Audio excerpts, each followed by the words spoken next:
Good evening. I'd like to call to order the Wilson School Board meeting for Monday, February 7th, 2022. Roll call, please.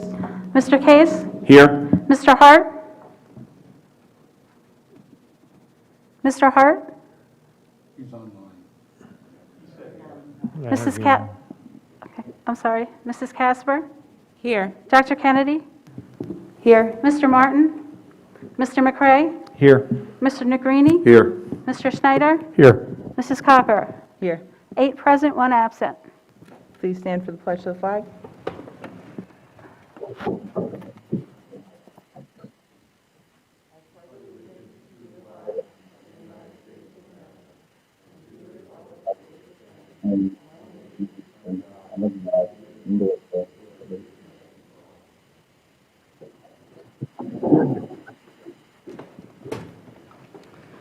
Ms. Moravich?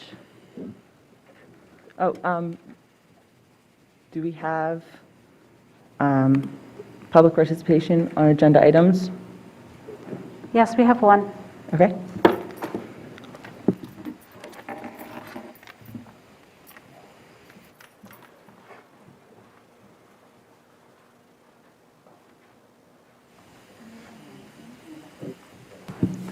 Rules of public participation for school board meetings pursuant to the Sunshine Law, Robert's Rules, and board policy.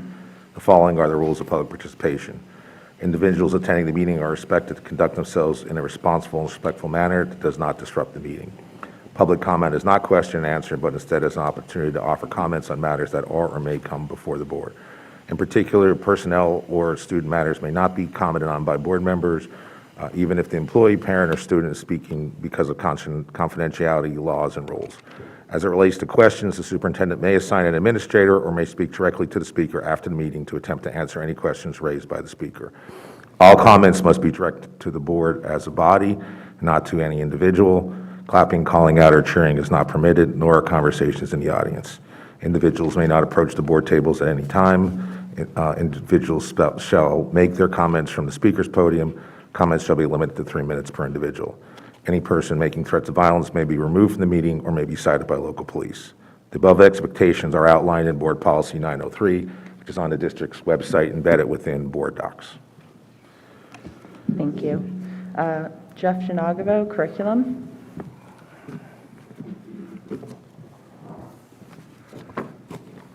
Are we good? Okay. 23 months ago, I came before this body urging the change in curriculum to offer an enhanced path in the district to support career center learning and pathways. 23 months ago, 6 of the leaders in this room welcomed those comments, said they too were in agreement and that change would come. Tonight we vote on the curriculum plan for 22 and 23. In this same time frame, tremendous adaptations to what we teach and how we teach have been made, except for one group of students, those career center students. Students whose education and success after graduation hinges on in-person training, instruction, and connection with their career center teachers and other business leaders in the community. Their educational experience and ability to acquire skills has been gutted, and you all don't care. During shutdowns and hybrid learnings, these students lost a minimum of 60% of their in-center instructional time. I've urged this body to adopt a pathway of learning support within our walls at Wilson to better help these students navigate this time period. This has fallen on deaf ears. Not enough is being done, and what is being done will not immediately help those who can most benefit it right now, your high school students. Within 80 pages presented tonight of the curriculum plan, there is 1 page in which there is 1 paragraph discussing the BCTC options. There is no mention of how a skilled career could potentially better serve students. What this means is that come this time next year, it will be 35 months of no action on this issue. An issue that 6 of you came to me and said, this is good, we want this. You paid me lip service, and you said it was important. So am I right or wrong? Where are your actions? Our equity policy binds this district to all students and their ability to excel in their individual learning. Where is your focus for these students who week over week live with the reality that their learning may be suspended due to campus closures? 1 minute. Where is your focus in helping these students? And of note, my son graduates 12th grade this June. My youngest likely will not be pursuing a Career Center path. I will continue to be at this podium urging for these words. Thank you. Thank you for your comments. Communications, schools to watch. Dr. Trickett?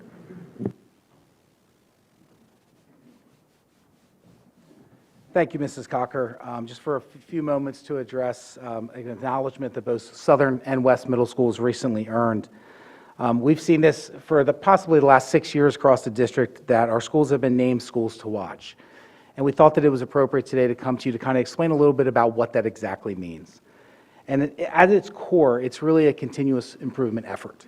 It's partnering with a national group that comes into our schools to evaluate our practices, to interview our teachers, to sit down with our children, observe classes, look at our assessments, interview administrators, and really get a snapshot of what our teachers do every single day in the lives of our students in our middle level program. And we're honored that this year we were recertified, redesignated, and are one of 36 middle school buildings, 35 and 36 respectively, across the Commonwealth, who have gone through and successfully earned their designation.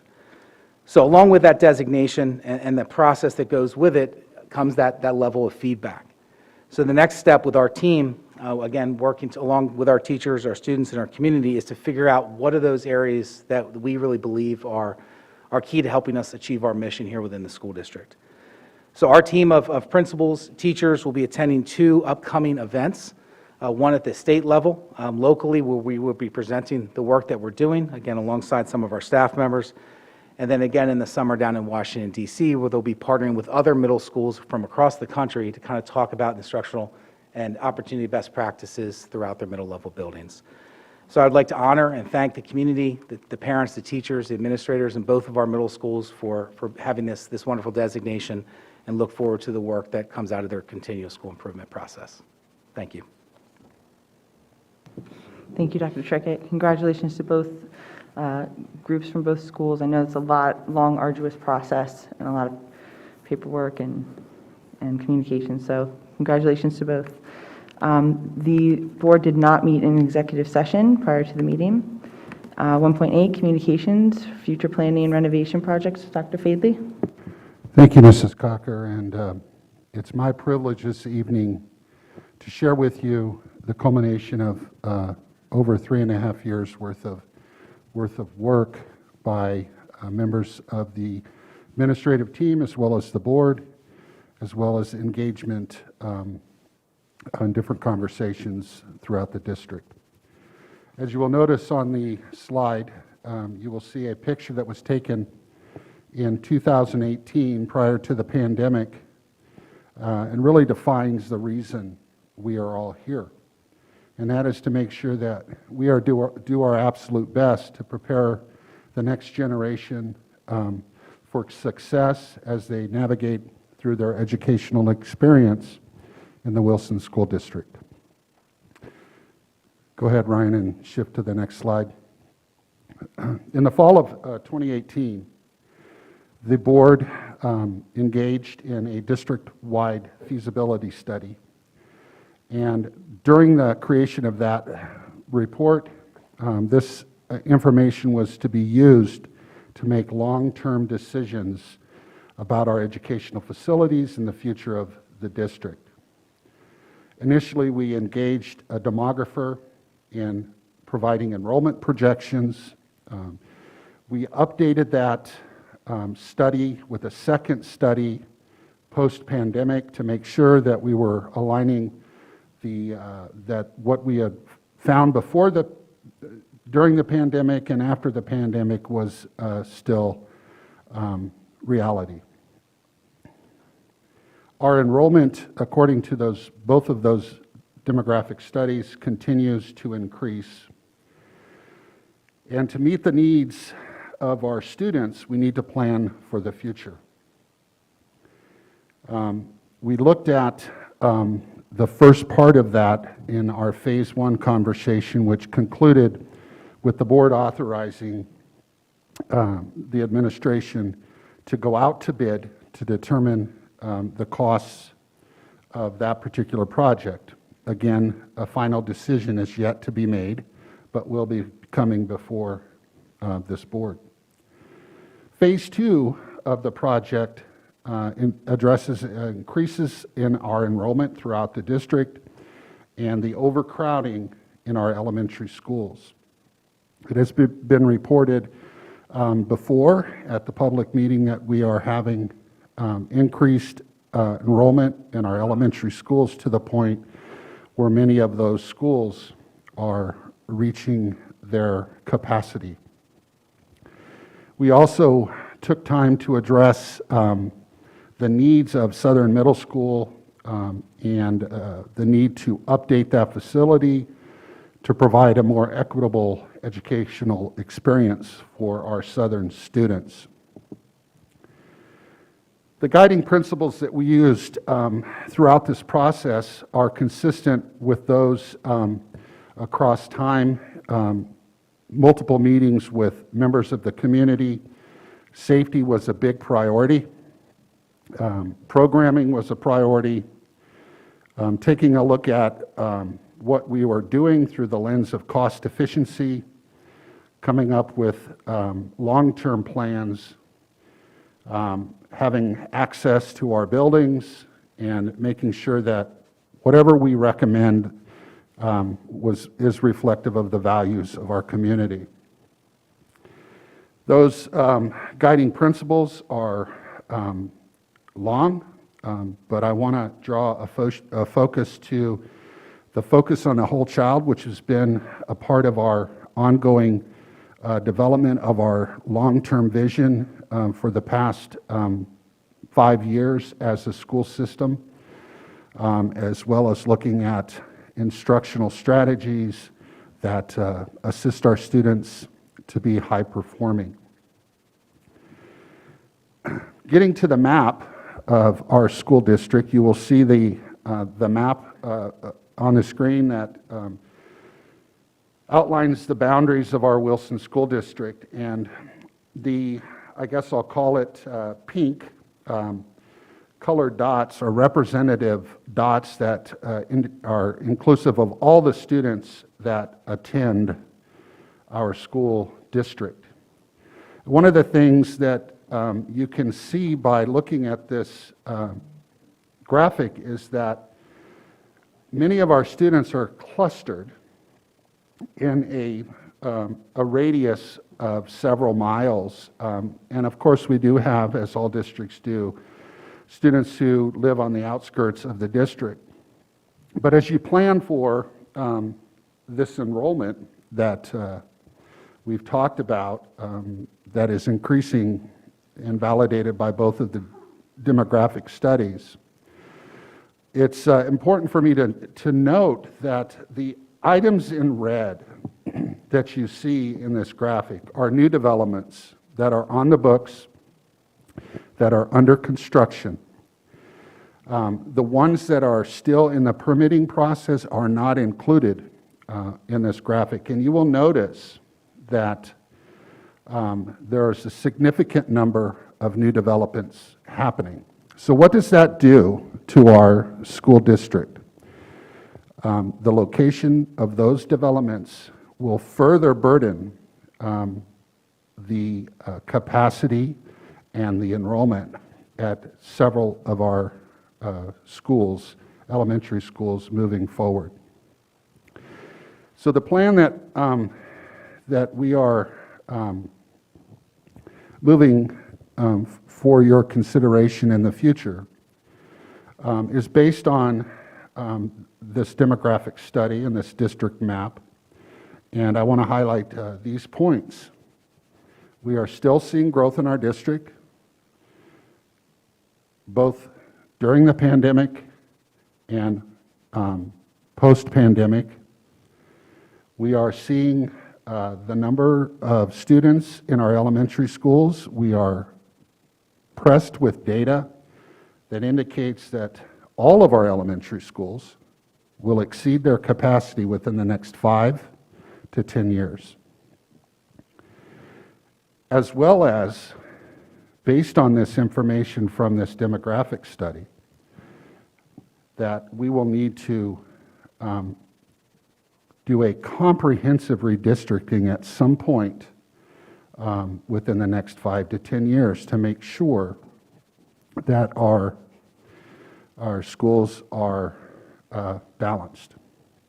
So getting to what's been several years in the making, the recommendation of the administration and my recommendation is that we need to address the overcrowding of our elementary schools and Southern Middle School,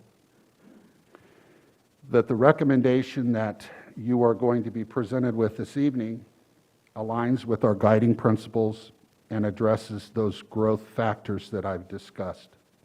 So my recommendation is as follows. Build a new elementary school, which will create a 6th elementary school within the district. We are currently going through a due diligence process on a site located on State Hill Road that is nearing its completion for this elementary school to be located.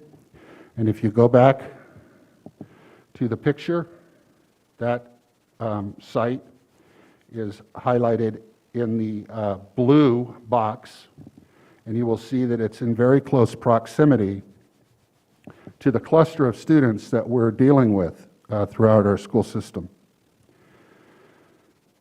Additionally, my recommendation is that we fully renovate and build onto Southern Middle School to accommodate the growth in that area, as well as to provide opportunities for students at Southern to have the same or similar experiences to students at West.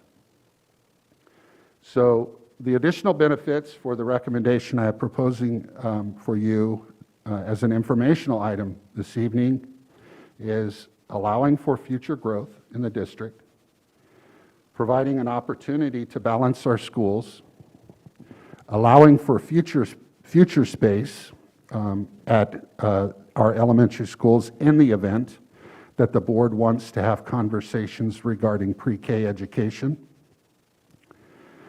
It enables the district to create an equitable middle school experience for all of our students with the proposed upgrades at Southern Middle School, both as a physical plant and through educational program development.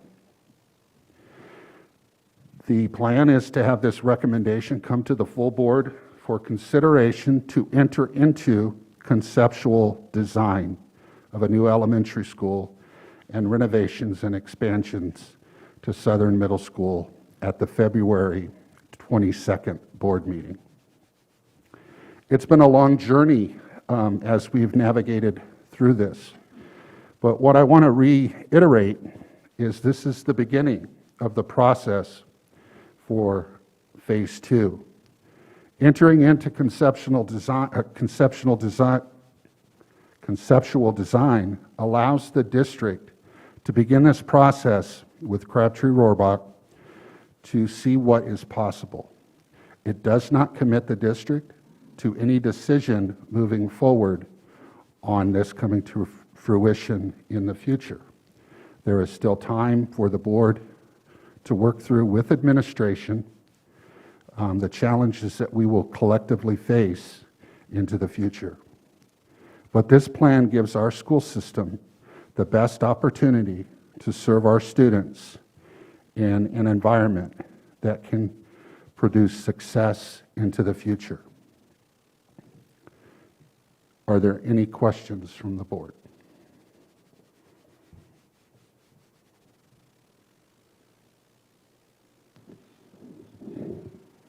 Okay, thank you, Dr. Faley. Looking for a motion to approve the minutes of the school board meeting held on January 18th, 2022 is attached. Dr. Kennedy first, or a second? Schneider. Mr. Schneider, thank you. All in favor? Aye. Aye. Against? Okay. 3.1, request to approve the payment of bills. Since Mr. Martin isn't here, I guess Mrs. Cucker, I would move for the payment of bills in the amount of $2,347,063.38. Thank you, Mr. Negrini. Do we have a second? Mr. McCray, thank you. Roll call, please. Mr. Case? Yes. Mr. Hart? Abstain. Mrs. Casper? Abstain. Dr. Kennedy? Yes. Mr. McCray? Yes. Mr. Negrini? Yes. Mr. Snyder? Yes. Mrs. Cocker? Yes. That's 6 yes, 0 no, 2 abstain. Superintendent's report, Dr. Fadley. Thank you, Mrs. Cocker. This evening, I bring before the board a request for right-sizing of the district for the 22-23 school year. If you would advance to the first slide. If you will notice, our current enrollment equates to 2,807 elementary students. And I want to provide some context behind these numbers because this is a snapshot at a point in time. Our enrollment fluctuates, typically goes up from week to week. We have students come in and enroll, and we have students withdraw. But it has stayed pretty constant. And so if you notice some discrepancy in the numbers that are on the first slide, 2807, that is a snapshot from back in January when we pulled these numbers. This evening, I'm coming to you with a request to right-size the district. We have some challenges over the course of the next 3 years. And if the board does move forward with the conceptual design for a new elementary school and the renovations at Southern Middle School, this right-sizing plan will assist us to make sure that our elementary schools that are going to see the most significant growth over the course of the next 3 years are able to continue to function. So I will draw your attention, if you would switch to the next slide, I would draw your attention to the projected enrollment for 22-23. And then I would draw your attention to the projected enrollment based on the demographer's studies for 2025. And this has to do with some of those red developments that you were seeing in the previous presentation. So at Green Valley Elementary School, by the year 2025, that school is projected to have 671 students. I will tell you that 671 students will not fit at Green Valley Elementary School. I would also draw your attention to Whitfield, the line projected for next year, 642 students. By 2025, that number will be 713. Again, we're approximately 621-ish students at Whitfield currently. We do not have another seat to place students there. Then I will also draw your attention to Spring Ridge.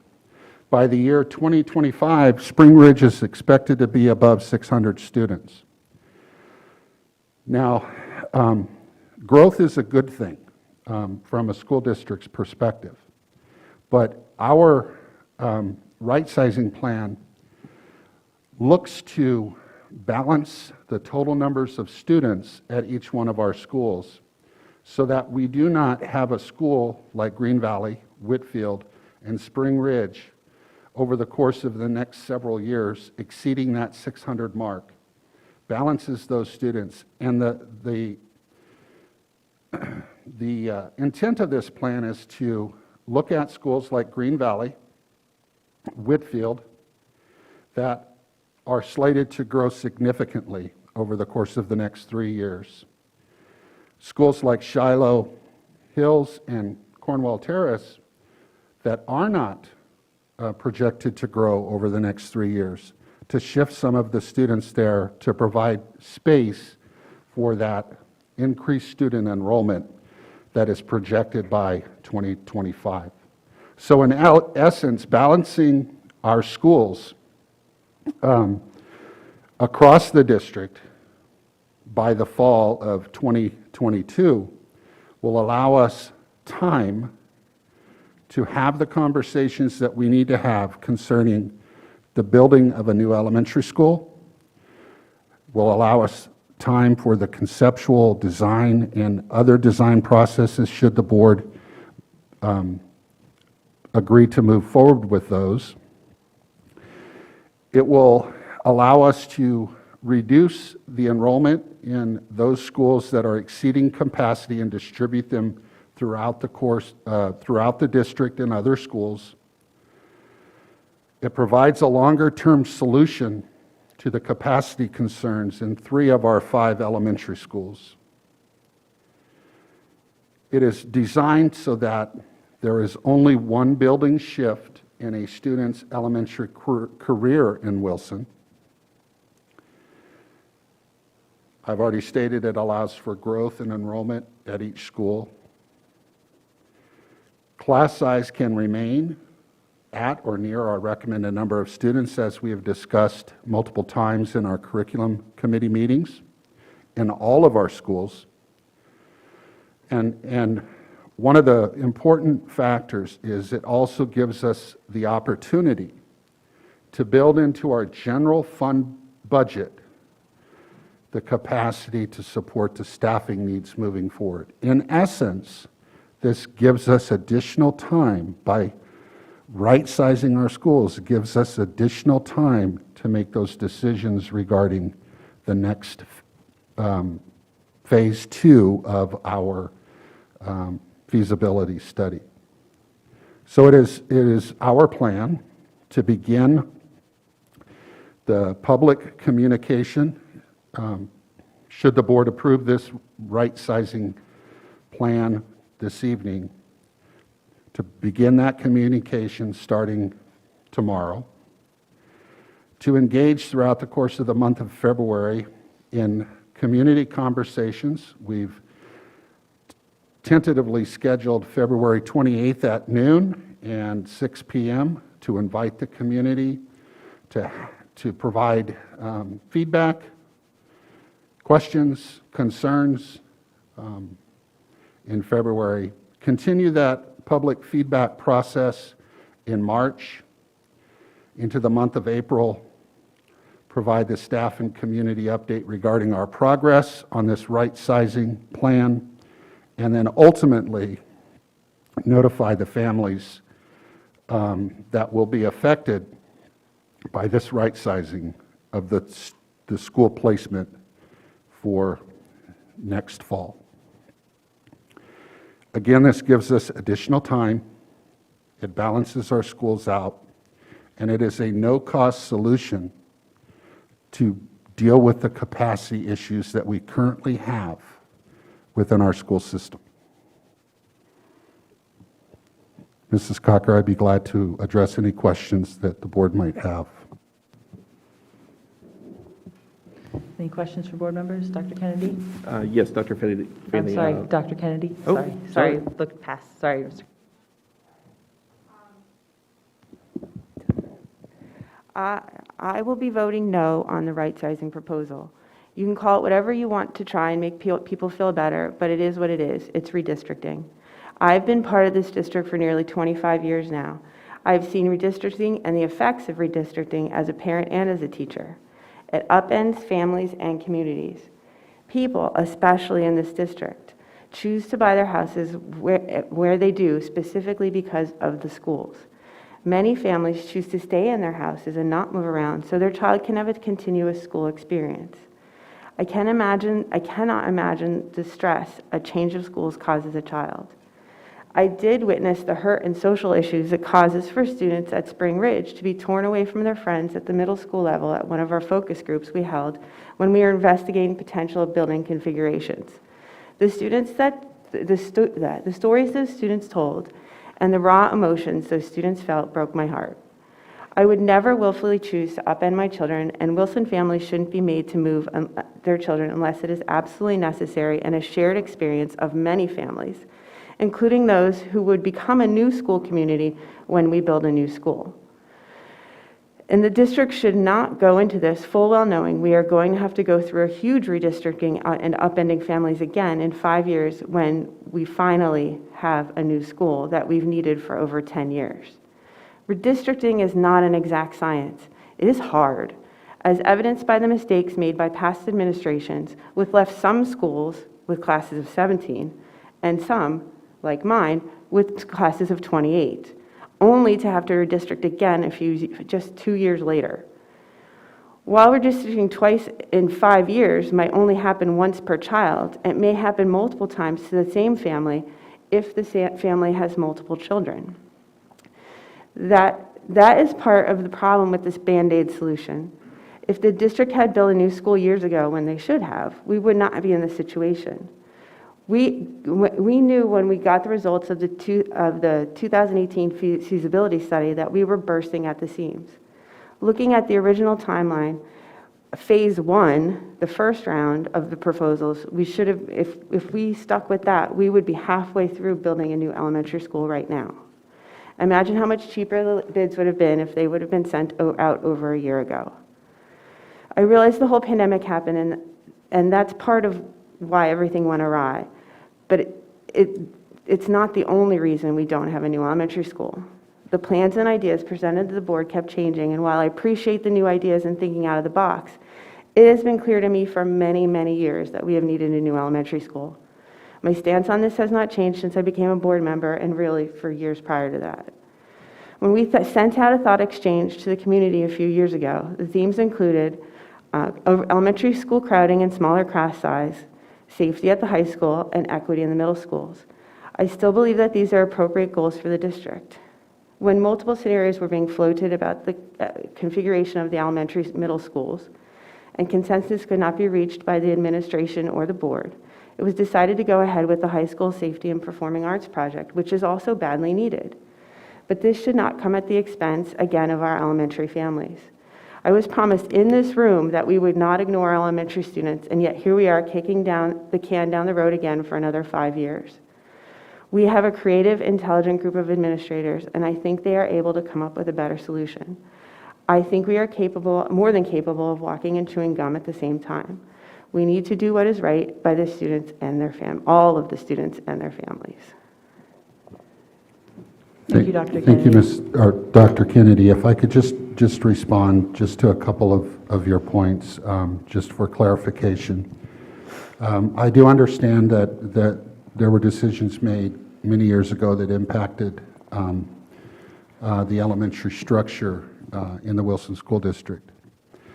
What I think it's important to put into context is, in order to open the doors to an elementary school, in order to fund the staffing that comes with opening those doors, there needs to be some financial planning over time to build the general fund budget capacity so that we can actually staff the buildings that we are proposing to open in the future. What that means is, from year to year, we have to be diligent about setting that as a priority. One of the challenges that exists currently is that we do not have the general fund budget capacity to open a new school, at least until the year 2027. That is a point in time where I've worked with Mrs. Schlossman to build a budget plan so that we ramp up slowly over time so that we can afford to pay the teachers that will occupy that building. The right-sizing plan that is being presented this evening is to provide a way for us to deal with the current challenges that we have. We have that challenge beginning, I brought that to the board's attention with Whitfield Elementary. Previous year, we added a portable building to try to address some of those issues. But the rate at which we are going to be seeing students enroll in Green Valley, Whitfield, and Spring Ridge. We do not have the physical space to put any additional students in those buildings. However, we do have space in some of our other schools to redistribute some of that student population. The plan exists as a way to be good stewards of the financial situation within our district. It is not, I agree with you, it's not welcoming to be on the end of having to move schools. But we do have a reality that we're trying to solve. And that reality is we will begin to grow at rates we cannot keep up with in some of these schools. And we need to have a plan to address where these children are going to be. So that's why you see the right sizing plan. That's why on the agenda this evening, we're working with a consultant to develop several different scenarios that we can work with our community, because this is the problem that we inherited as a board and an administration, to work with our community to do the absolute best we can in the interim before that new elementary school can be staffed through our general fund budget. Mr. Case? Yes, thank you.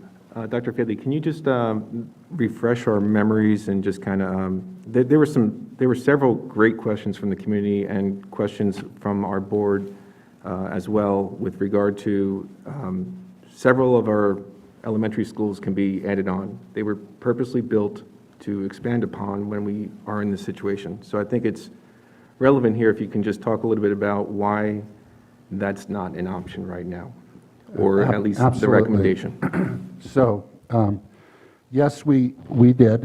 Mr. Simcox, I asked Mr. Simcox to engage to assess what it would take to add on to our elementary schools.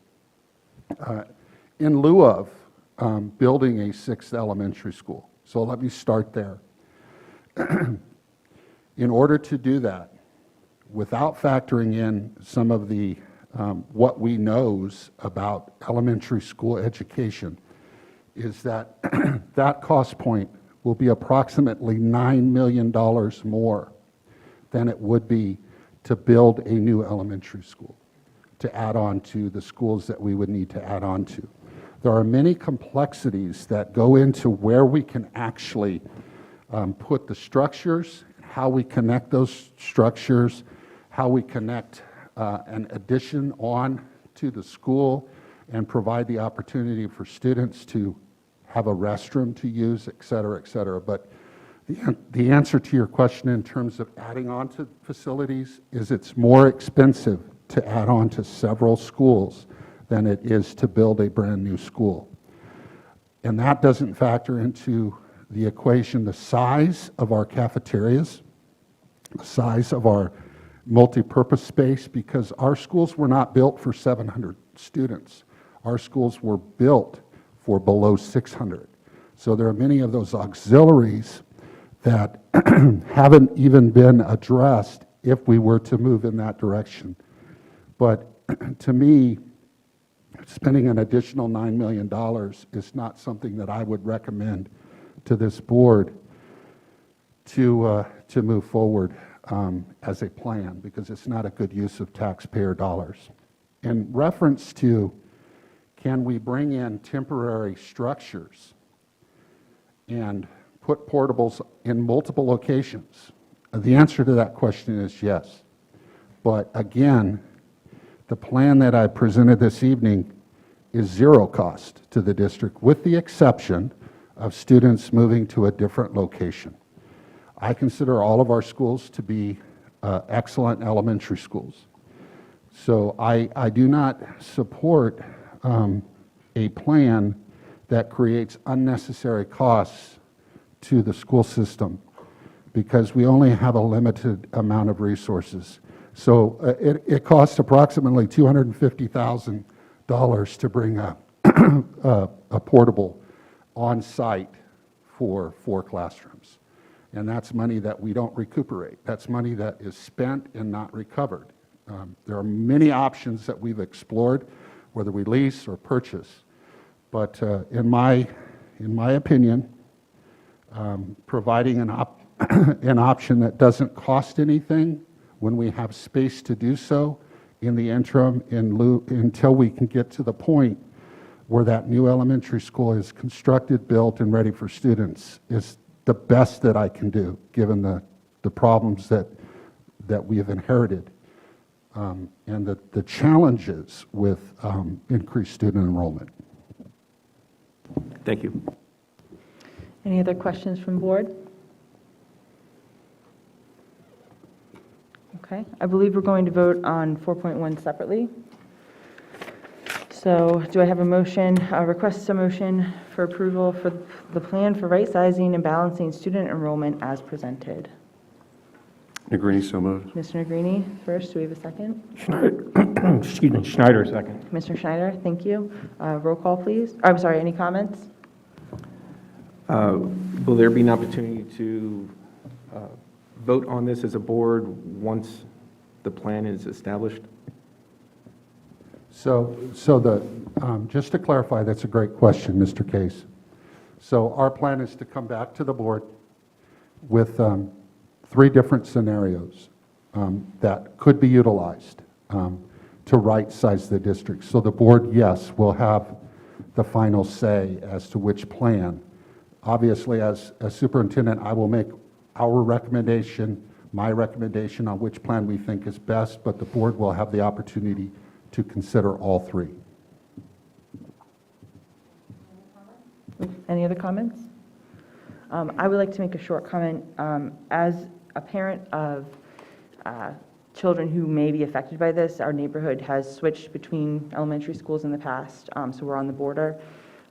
This is the last thing that I want to say yes to. However, I trust our administration to have gone, through every scenario they could come up with.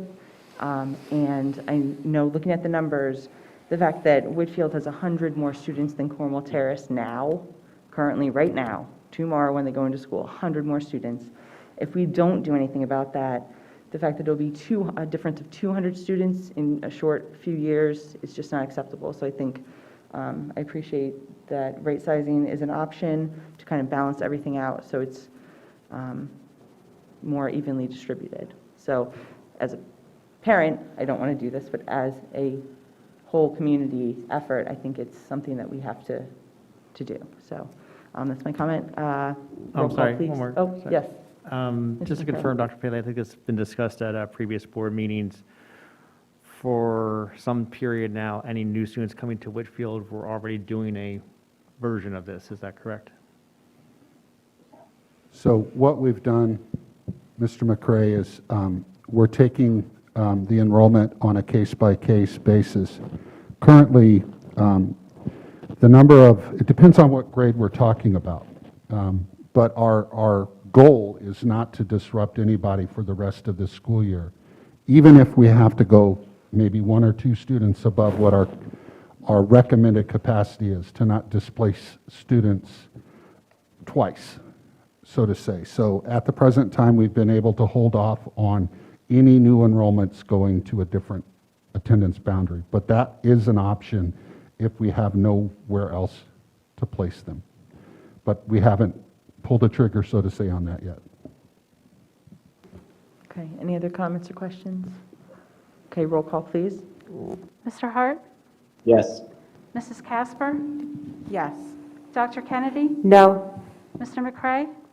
Yes. Mr. Negrini? Yes. Mr. Schneider? Yes. Mr. Case? Yes. Mrs. Cocker? Yes. That's 7 yes, 1 no. And Dr. Faley, I believe the rest of the superintendent report? Thank you, Mrs. Cocker. Before I get into the personnel program recommendations, I do want to acknowledge that we do have our speech therapist who's on the agenda this evening, Corinne Ranku, who is here with us this evening. I'd like to, once we approve her, I'd like to welcome her to the district, as well as We have a number of retirements on our agenda this evening, and I want to publicly acknowledge the service that these individuals have provided to our school district for many years. David Cooper, our Director of Bands, music teacher at the high school, is retiring at the end of this school year with 22 years of service to the Wilson School District. Michael Fitzgerald, technology teacher at the high school, is retiring at the end of the school year with 33 years of service to the Wilson School District. Claire Guyot is retiring as world language teacher at West, effective the end of the school year with 27 years of service to the district. Mary McTish, family and consumer science teacher and department head at the high school, retiring at the end of the school year with 25 years of service to the Wilson School District. William Nelson, instrumental music teacher, Spring Ridge and Green Valley, with 32 years of service to the school district. Ann Tomasio, certified school nurse, the high school, with 18 years of service to the Wilson School District. And Donna Sue Thompson, elementary music teacher and elementary music department co-chair, Cornwall Terrace and Whitfield, effective the end of the school year with 24 years of service to the Wilson School District. I'd like to wish each and every one of these individuals success in their next journey in their phase of life, and thank them with all my heart for their tremendous service to our school system. It appears that this year was the year of music retirements, and these individuals are going to be very difficult to replace. So with that said, I present the personnel and program recommendations as listed. Thank you. Looking for a motion to approve Superintendent's Report 4.2 to 4.9 as presented. Casper? Mrs. Casper, thank you. Second. McCray. Thank you, Mr. McCray. Any comments? Mrs. Cucker, yes, just briefly, just to add on to what Dr. Fadley had to say in terms of the loss of individuals that have spent many, many years here in the Wilson School District. Mr. Fitzgerald had played the role as part of the union leadership of contract negotiations for many, many contracts. I've been involved with many, many teacher contract negotiations through the years. It's a difficult position to be in, both as a board member and certainly as a union leader, as those discussions can become quite passionate and heated. And certainly, Mr. Fitzgerald would have to go back and answer to the union as a whole. And he had done so respectfully. And so there are many times that I think both parties walked away in many ways disappointed in negotiations, but as they say, that's how it should be, that two sides walk away, in most instances, disappointed. So Mr. Fitzgerald will have some big shoes to be filled moving forward as we are entering into our last year of the current teacher contract in 22-23. So I wish Mike the best in his retirement. Thank you. Thank you. Any other comments? Mr. Schneider? Yeah, I would again also echo the amount of time all of these people put in here. On a personal apologetic note, I was a thorn in the side of Mr. Nelson his first year here, but his patience truly helped a 13-year-old boy to grow and just really build an appreciation of a love for music. So all of these people are going to be really hard to replace, and thank them for their service. Thank you. Any other comments? Mrs. Cocker, I'd like to make a correction to the last name of our speech therapist. I got a little excited and I added an extra letter on the end of her name. It's Corinne Rank. My apologies. Any other comments? Okay, roll call, please. Mrs. Casper? Yes. Dr. Kennedy? Yes. Mr. McCray? Yes. Mr. Negrini? Yes. Mr. Schneider? Yes. Mr. Case? Yes. Mr. Hart? Yes. Mrs. Cocker. Yes. That's 8 yes, 0 no. 5.1, donations. Looking for a motion to accept with gratitude the following donations. A bequest from the estate of Bruce L. Dickinson to the Wilson School District. Approximately 15 books on the Civil War. From Goglersville Fire Company, a check for $15,000 to be used for 15 $1,000 educational scholarships to seniors. From J.B. Hunt Adopt a Classroom Program and parent driver John Giulio, a $1,000 gift card given to Mr. Grigolis' class at Shiloh Hills to be used to purchase supplies. From County of Berks Department of Emergency Services, various supplies to be used district-wide. Looking for a motion to accept with voice vote. So all in favor? Aye. Opposed? Thank you. Human Resources, 6.1. Looking for a motion to approve, to authorize the superintendent to make employment commitments to qualified applicants for the purpose of filling vacancies that occur after the February 7th, 2022 board meeting, with action to be ratified by the school board at the next official meeting. Looking for a motion for 6.1. McCray. Mr. McCray, thank you. Second. Schneider. Mr. Schneider, thank you. Roll call. Any comments? Okay, roll call, please. Dr. Kennedy? Yes. Mr. McCray? Yes. Mr. Negrini? Yes. Mr. Schneider? Yes. Mr. Case? Yes. Mr. Hart? Yes. Mrs. Casper? Yes. And Mrs. Cocker. Yes. That's 8 yes, 0 no. Under Student Services, 7.1, looking for a motion to approve a service agreement with Dr. Stephen Kashmar to perform an independent educational evaluation at a fee not to exceed $4,000 in accordance with Board Policy 113.3 as presented. Looking for a motion for 7.1. Casper. Mrs. Casper, thank you. Second. Kennedy. Dr. Kennedy, thank you. Any comments? Okay, roll call, please. Mr. McCray? Yes. Mr. Negrini? Yes. Mr. Schneider? Yes. Mr. Case? Yes. Mr. Hart? Yes. Mrs. Casper? Yes. Dr. Kennedy? Yes. Mrs. Cocker? Yes. 8 yes, 0 no. Under Operations, 8.1, request to approve the contract with HB Fraser Company to install rear entrance lighting at Cornwall Terrace at a cost of $7,600 for safety reasons, utilizing funds from the 2019 A bond. 8.2, request approval to contract with ProMax Fence Systems to install fencing at Cornwall Terrace at a cost of $11,217 for safety reasons, utilizing funds from the 2019 A bond. 8.3, request approval for the purchase of security doors for the lobby at Berkshire Heights Elementary Learning Center from A.G. Morrow Company at a cost of $8,165. 8.4, request approval to go to formal bid for the high school gymnasium sound system. Looking for a motion to approve operations agenda items 8.1 through 8.4 as presented. So moved. Case? Mr. Case, first, thank you. Do we have a second?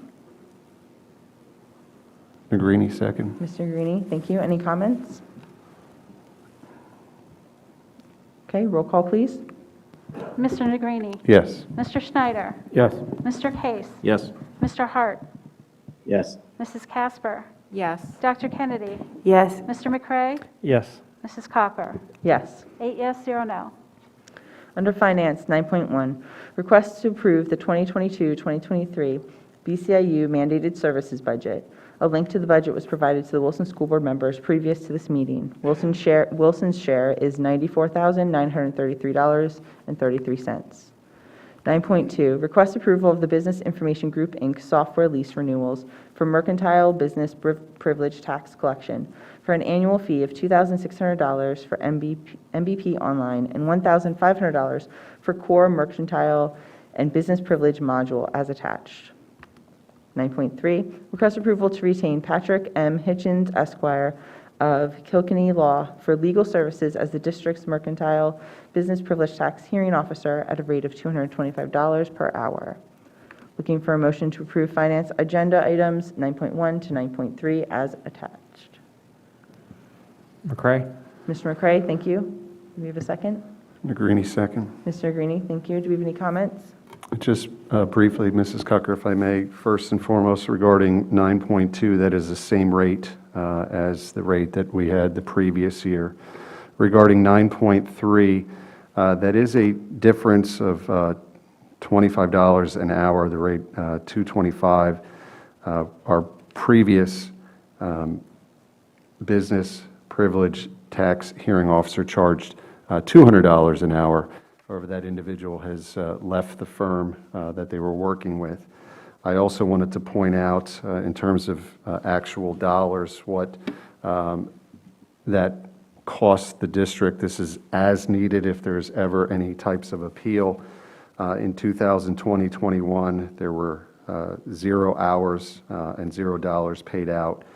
In 2019-2020, $28 or 28 hours to a total of $5,565 paid out. And in 2018-19, 18 hours at a cost of $3,692.50. So over the last 3 years, $9,257 paid out for this position. So even though this is an increase in $25 an hour, it puts into perspective costs to the district. Thank you. Thank you, Mr. Negrini. Any other comments? Okay, roll call, please. Mr. Schneider? Yes. Mr. Case? Yes. Mr. Hart? Yes. Mrs. Casper? Yes. Dr. Kennedy? Yes. Mr. McCray? Yes. Mr. Negrini? Yes. Mrs. Cocker? Yes. 8 yes, 0 no. Curriculum and Staff Development, 10.1, request approval of the Wilson High School Program of Studies for 2022-2023. Looking for a motion to approve 10.1. Dr. Kennedy first. Do we have a second? Schneider? Mr. Schneider, second. Thank you. Any comments? Yes, Mrs. Cucker, if I may. Yes. Just to comment upon Mr. Giannakovo's public comment earlier. You know, I was one of those individuals that spoke with him back in March of 2020, listened to his story, how it impacted his child. It is a situation that you know, has resonated with me, did resonate with me. Obviously, over the course of the last 23 months, there have been a number of challenging and unique circumstances put forth throughout not only this district, but the country.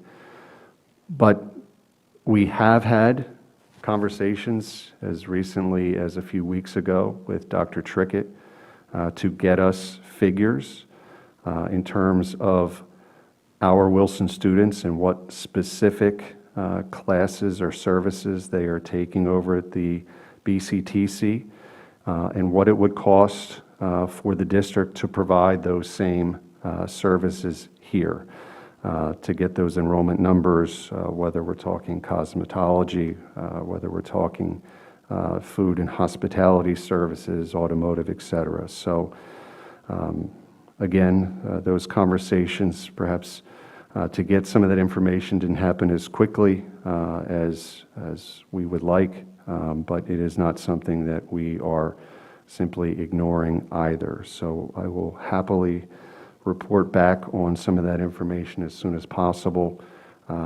as we are in the process, as you will hear later on in my report for the Finance Committee. As you know, budget preparations are always ongoing. What type of budgetary impact that may have on the district if we were to provide those services here, so that there isn't gaps in the learning process, as we've learned firsthand that it has impacted students this year and last year.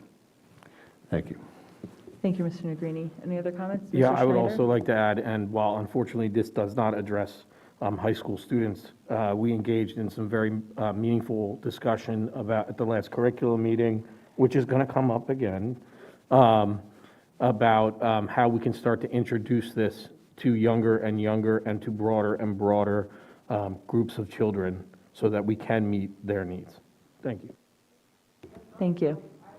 We'll say again for the umpteenth time, we have made changes to our high school program. We've changed the amount of credits that high schoolers need to graduate so that all students can free up their schedules. We've made changes to our math and science tracks for students who are not as academically, I don't want to say academic, that's not the right way to say it, but for students, so that it's developmentally appropriate for students to take the math and science when they're ready to take it, and so that they can take it in a way that makes most sense for them. And I can't underestimate the positive nature of those changes in the curriculum, as I have a child who is benefiting now from some of those curricular changes. And so the thought that we haven't done anything for any of these students is wrong. Okay, thank you, Dr. Kennedy. Dr. Faley? Yeah, I just want to add that as my team knows, we've been very focused on the Career and Tech Center and increasing our participation rates over time for the last 4 years. Since I became superintendent, that has been a goal focus. So we've done a number of things to Dr. Kennedy's point regarding the course offerings, the credits for graduation at our high school. We've made moves to increase the real-world application of internship opportunities, both in academic areas as well as experiences that our students have access to that are more career-related. Examples include some of the opportunities for students to receive welding training, get transported. It's been a focus, it will continue to be a focus, and we will continue to provide opportunities for our students to engage in meaningful opportunities moving forward. Later this month, we are meeting with an area university to have conversations about their entrepreneurship programs and opportunities that will be made available to the Wilson School District, as well as their computer science internship opportunities for them to engage in real training opportunities there on site with graduate level students. Our students may or may not be college path, they may be career path, and we're trying to open up these opportunities and experiences to our students as we can develop these partnerships, and that one is an example of a recent partnership that we focused on. And I will also speak to the fact that as part of our high school process this year, we engaged our entire freshman class in assembly environments to really promote the careers and the pathways that exist and the opportunities that exist moving forward for them. And to Dr. Kennedy and Mr. Schneider's comments, we've also had the conversation in our curriculum committees about doing that at a much younger age in the elementary level. So to say that nothing has happened is not an accurate statement. I'm very proud of the work that our team has done in that area, and I look forward to being able to present the information on the levels of increases in opportunities that our students have access to. Thank you, Dr. Faley. Any other comments? Yeah, I would just add, if you look at the curriculum, there's approximately 2 pages of food, science, and cooking type of classes, which the BC does offer, for chefs. So there is an example of you can overlap. I would like to see, and I've mentioned it to several people here, we used to have a garage here that we now transformed into another classroom. Maybe when we look at the facilities for the phase 2, but I'd like to see a wood shop, some sort of, things for building homes here within our 4 walls. I'd like to see a consumer auto, maybe small engine repair. I think students should be able to change a light switch when they graduate high school. And, it's what kept me in high school when I was younger. I was not the greatest student, but it's what got me to school, is our classes like that. So I understand the need, and I'd still, this is 3 years later, and we haven't added a class like that whatsoever. We're talking about finding empty space, and we're not talking about a lot of money to try and get a class in there like that. Thank you. Okay, thank you. Any other comments? Okay, we have a first and a second. A roll call for 10.1, please. Dr. Kennedy? Yes. Mr. McCray? Yes. Mr. Negrini? Yes. Mr. Schneider? Yes. Mr. Case? Yes. I'm sorry, Mr. Hart? Yes. Mrs. Casper? Yes. And Mrs. Cocker? Yes. 8 yes, 0 no. Under Transportation, 11.1, request approval for a contract with TransFinder Corporation for boundary planning support in the amount of $7,200. 11.2, request approval to purchase 2 new propane 25-passenger Bluebird Vision Lift school buses from Brightbill Transportation through Sourcewell Cooperative Purchasing Agreement at a unit cost of $121,574. 11.3, request approval to purchase 1 new propane 72-passenger Bluebird Vision school bus from Brightbill Transportation through Sourcewell Corporation Purchasing Agreement at a unit cost of $112,319. Looking for a motion to approve transportation agenda items 11.1 to 11.3 as presented. We will have public participation at the end. Sorry, Mr. Kaminskas. Dr. Faley, if we could get some explanation as to why those buses are needed to be purchased. Could we Could we have a brief explanation of what the need is for those to be purchased? Absolutely.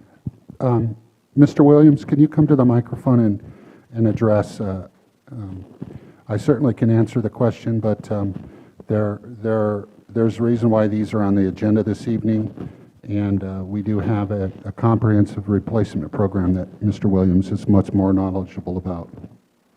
Yeah, so obviously, we're looking to turn over the fleet in the next 8 to 10 years to a full propane fleet. In 2021, we got 7 new propane buses replacing diesel. This year, you had already approved to get 9 new vehicles replacing diesel.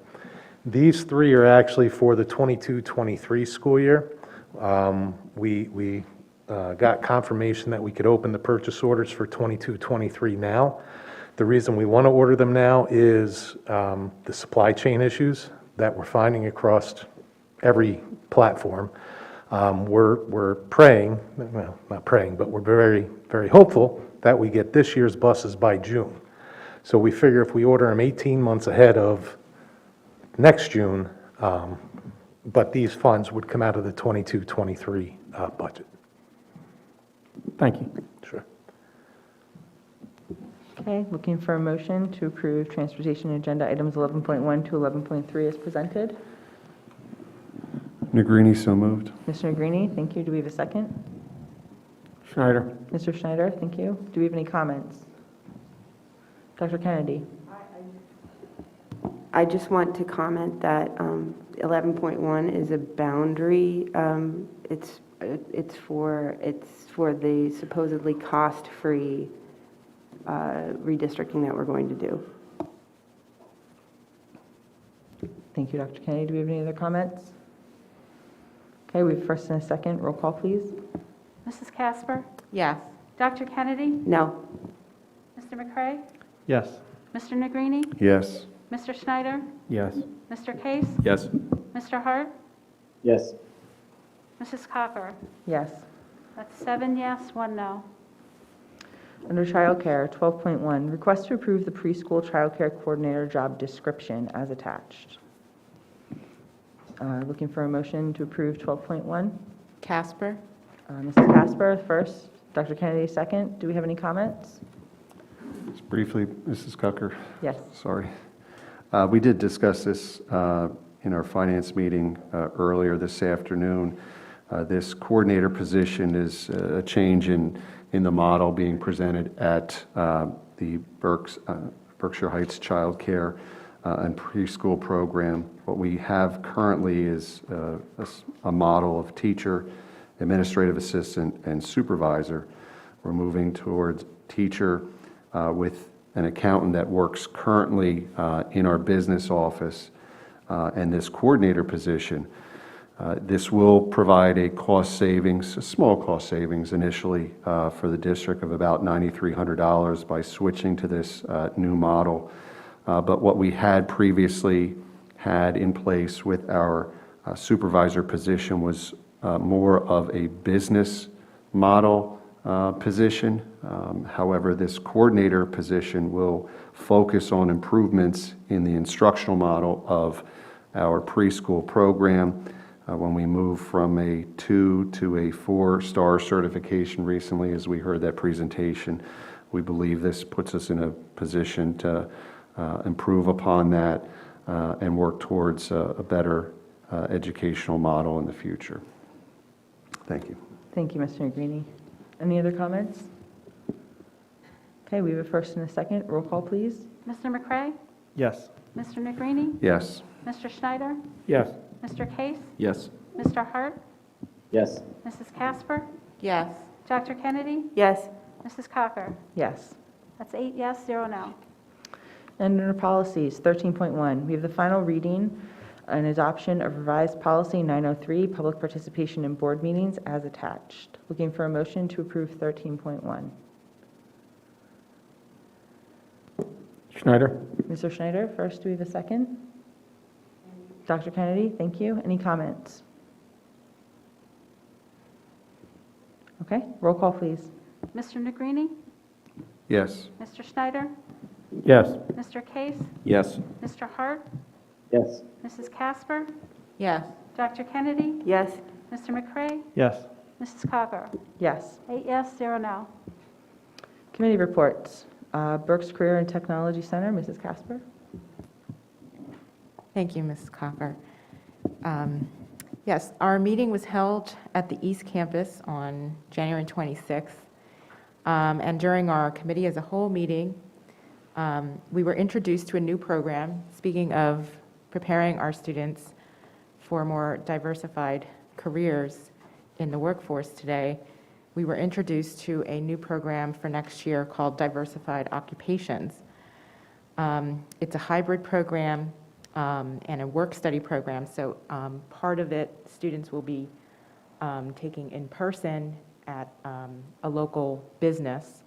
So we have partnered with local businesses to provide work experience for our students.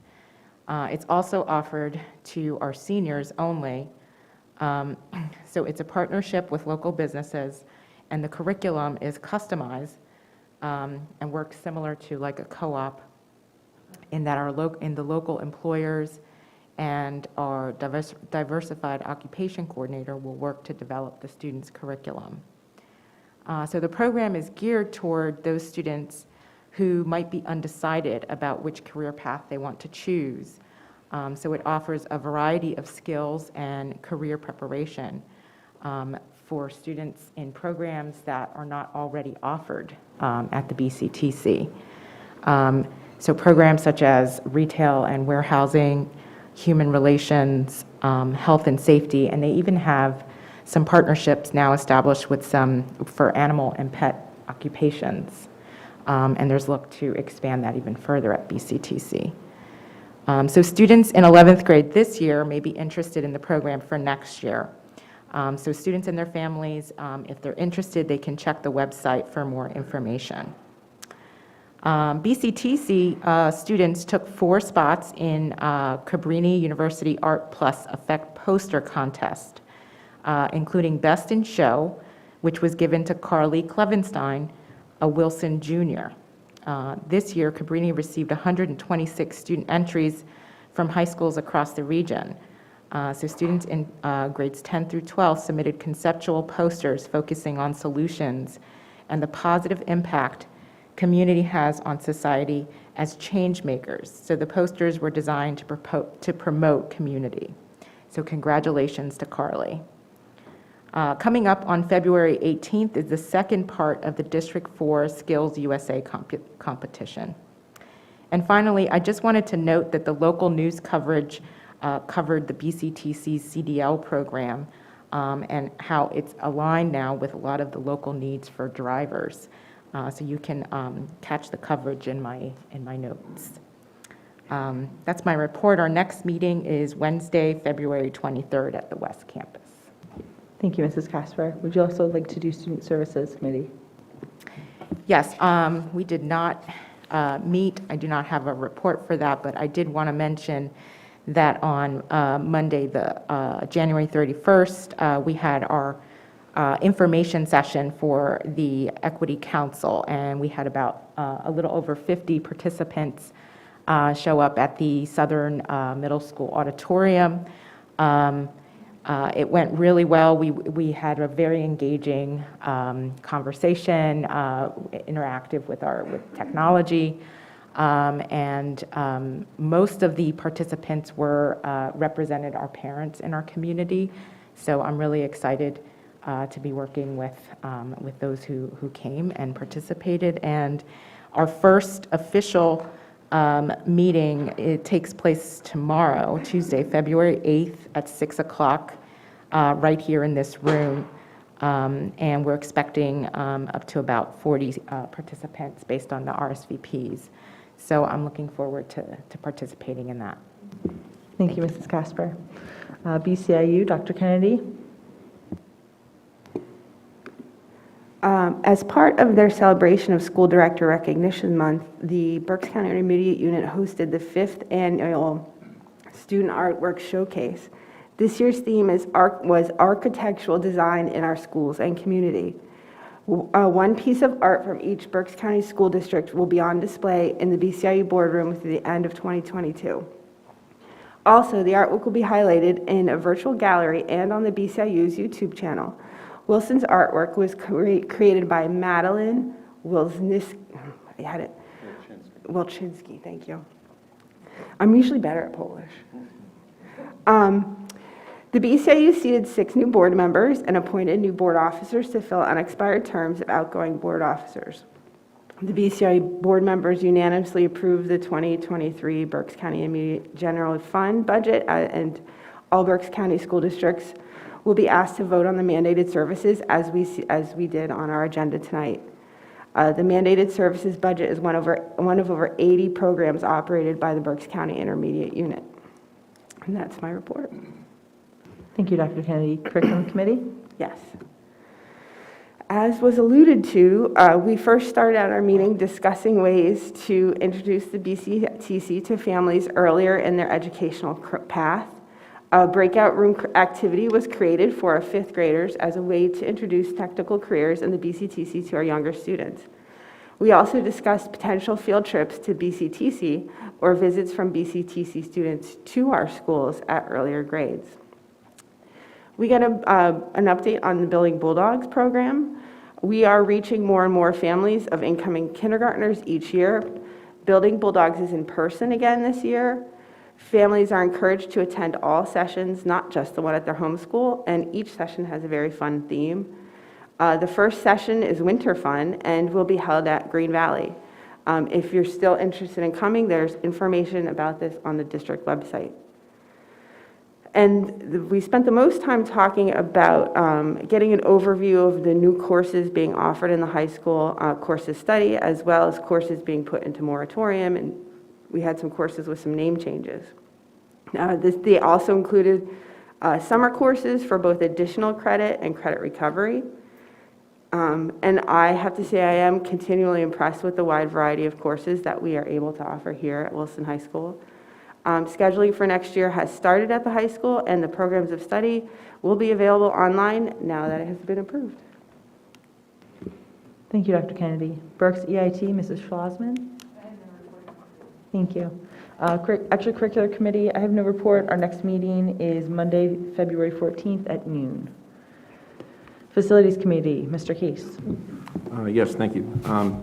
Not much has changed since our last board meeting where our board said that we were going to go out to bid for the high school phase 1 project. So just to go over the timeline, to refresh everyone's memory, the high school project for phase 1, we're going to advertise, and we have had advertised for January 31st, February 7th, and February 14th. We have to do that 3 times. There is a pre-bid meeting in the boardroom on February 17th at 3 o'clock to talk about any details of the bidding process. Bids are due March 8th, and they're going to be open in the boardroom at 3 o'clock. And then there's 2 weeks for solicitor review, and then there's going to be a joint meeting for facilities, finance, and extracurricular in the boardroom on March 22nd at 4:30 p.m. And then there's going to be a presentation at the board meeting on April 4th at 7 p.m. So that's for the high school project and the Performing Arts Center. For the field projects, the advertisement's going to be March 7th, March 14th, and March 21st. The pre-bid is in the lower house cafeteria on March 23rd at 3 p.m. Bids are due April 5th at 3 o'clock at the operations building. Then there's going to be 2 weeks for solicitor review, and then there's a joint meeting of facilities, finance, and extracurricular on April 11th at 4:30 in the boardroom, which then everything will be presented at the board meeting on April 18th at 7 p.m. Some other great news. I talked to Mr. Simcox today, and it was really some fantastic news with regard to what we do here at Wilson High School with our intern program. So I want to thank everyone involved. There's a lot of people that get involved with this, but the operations department is looking into being a part of the intern program. There's a lot of things going on around campus. Mr. Simcox's team is extremely busy with doing great things with HVAC, plumbing, masonry, etc. So Mr. Simcox and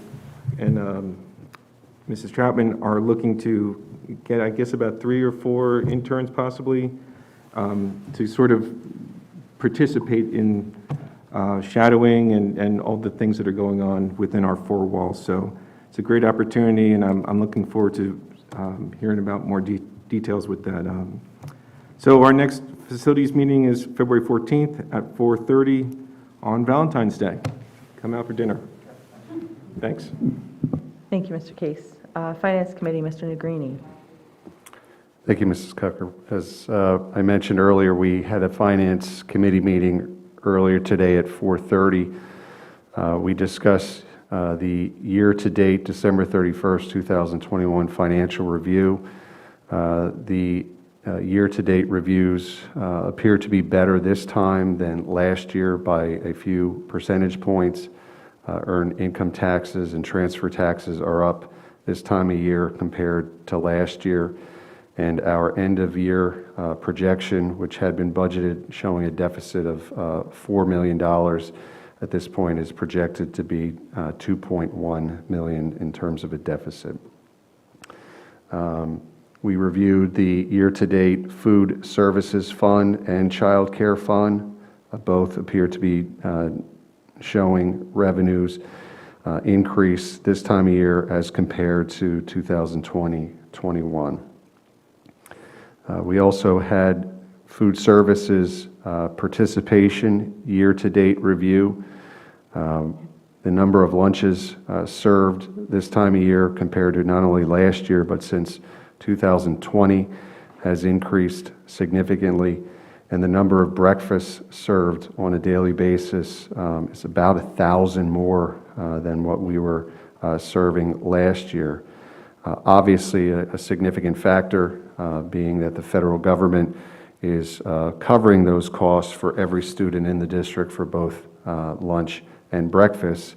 However, food services is looking to capitalize on the trends to continue increases in both lunches and breakfasts served for next year when the federal government is no longer providing meals for everyone.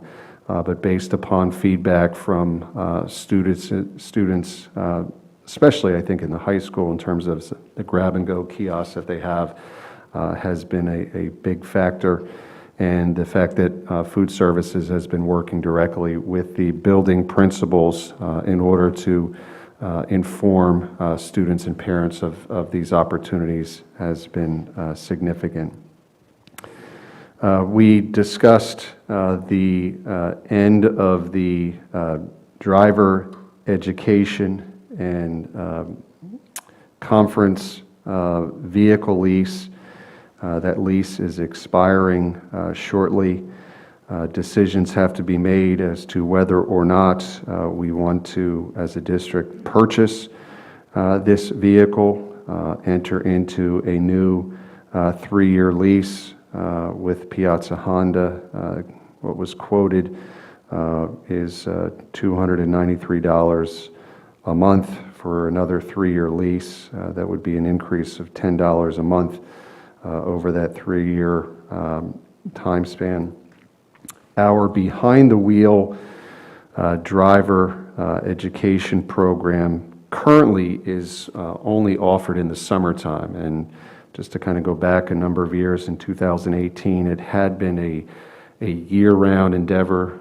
Mr. Dries did, as part of his duties here at the high school, did provide that behind-the-wheel training for students year-round. Based upon some budgetary constraints and/or commitments as part of his job duties as a health teacher, caused the district to shift to just the summertime. So there's some further discussion about if we were to enter into a new 3-year lease and/or purchase this vehicle that the lease is set to expire. Whether we want to, as a district, go back to the opportunity to provide for that behind-the-wheel driver education program year-round. We believe, based upon a number of circumstances and changes in the schedule in both phys ed and health at the high school, that may be an opportunity. So no decision was made on that. Some further discussion and feedback will be coming forth, I believe, at the end of the week in the board update. And this will be something that may be on the agenda in 2 weeks. And then finally, we're reviewing the 2022-23 budget preparation process. Again, the proposed final budget is up for vote at the May 16th meeting. Final budget has to be approved in June. Some things that we're still waiting upon is figures from Governor Wolf in terms of the state budget. Obviously waiting on some figures from the bids regarding the feasibility projects. But what we are seeing in the district is population growth for students. The number of low-income students in the district has grown over the last several years.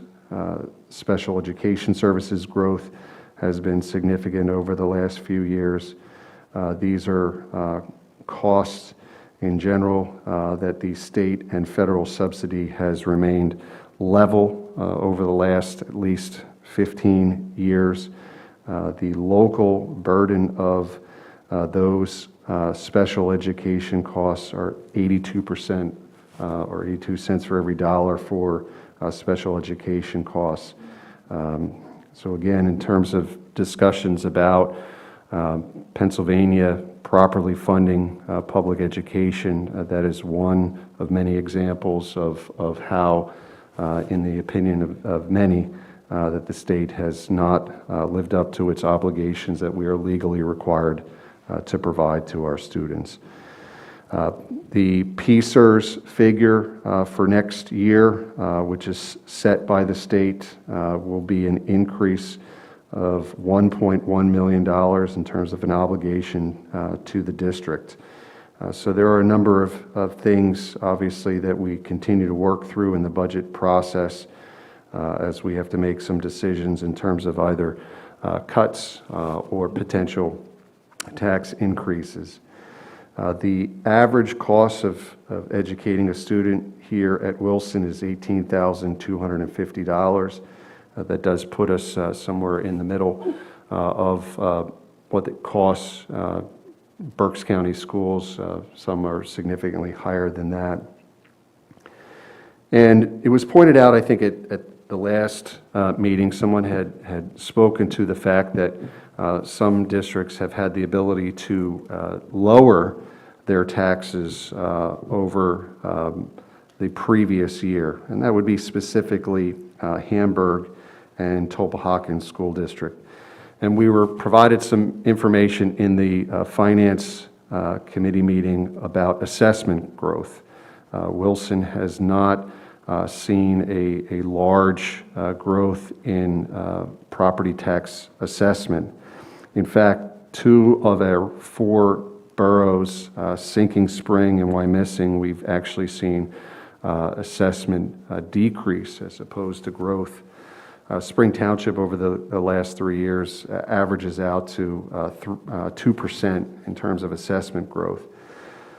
While compared to some of these municipalities that encompass the Hamburg and/or Tulpahawken School District, Bethel Township has seen an assessment growth of 66% over the course of 3 years. Perry Township, 22% over 3 years, and Tilden Township, 14% over 3 years. So ultimately, a big reason for some of those financial differences in those districts are the warehouses that have been constructed in some of those municipalities. So it's just, again, to provide some additional information when it comes to the budget process and increases or decreases of taxes. So we're keeping an eye on all of that moving forward in terms of assessments in the Wilson School District and the community at large. And we'll have some additional information at our next finance meeting, March 8th, as we continue to work through the budget process. Thank you. Thank you, Mr. Negrini. Mr. Martin is not here for legislative, so Mr. Hart, Human Resources. No report this evening. Public Relations, Mrs. Troutman. Good evening. I just have a couple items. First, it's National School Counseling Week this week. So we'll be celebrating the tremendous impact school counselors have in helping students achieve school success and plan for a career.